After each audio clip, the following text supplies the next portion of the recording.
Imagine if another country is sending soldiers into the United States to seize nuclear materials. The world would call it an act of war. But now, the United States and Israel are discussing doing exactly that to Iran.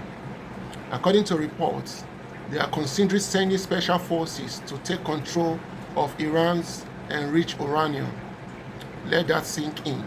After bombing Iranian facilities and even targeting Iranian infrastructure, the next step being discussed is a grand operation to take control of Iran's uranium stockpile. And we are supposed to believe this is a war about security?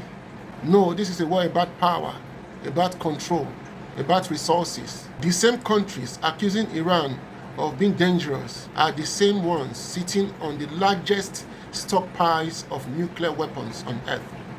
The United States remains the only country in human history to ever use nuclear weapons against another nation, when it dropped atomic bomb on Hiroshima and Nagasaki during World War II.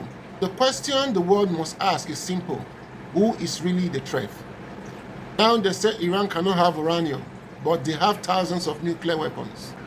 And nobody is talking about that hypocrisy.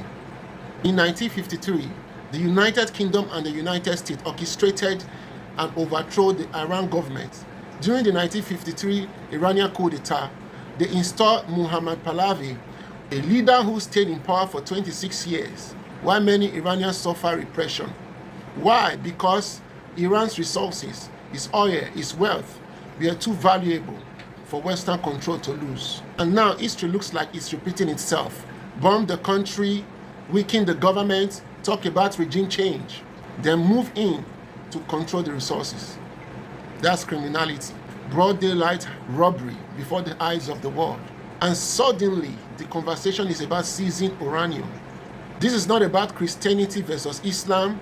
In fact, turning it into a religious war is dangerous and dishonest.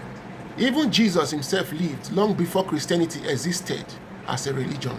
People were human beings first before religion was created. Iran has the right to exist. Iran has the right to be Muslims. Iran has the right to develop its resources and live without foreign domination.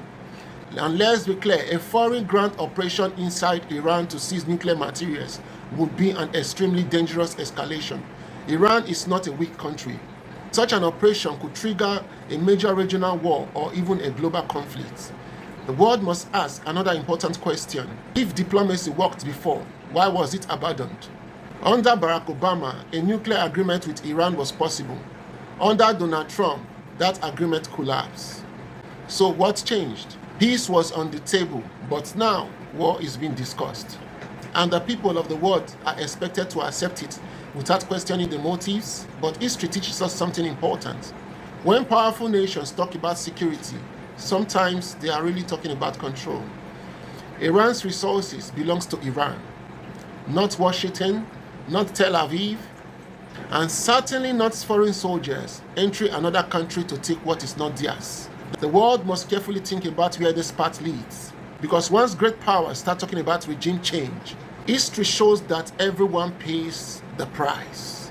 If the world stays silent while the United States and Israel decide which countries deserve sovereignty, then understand this. Today, it is Iran. Tomorrow, it could be anyone. Thanks for watching. Don't forget to share this video. See you on the next one.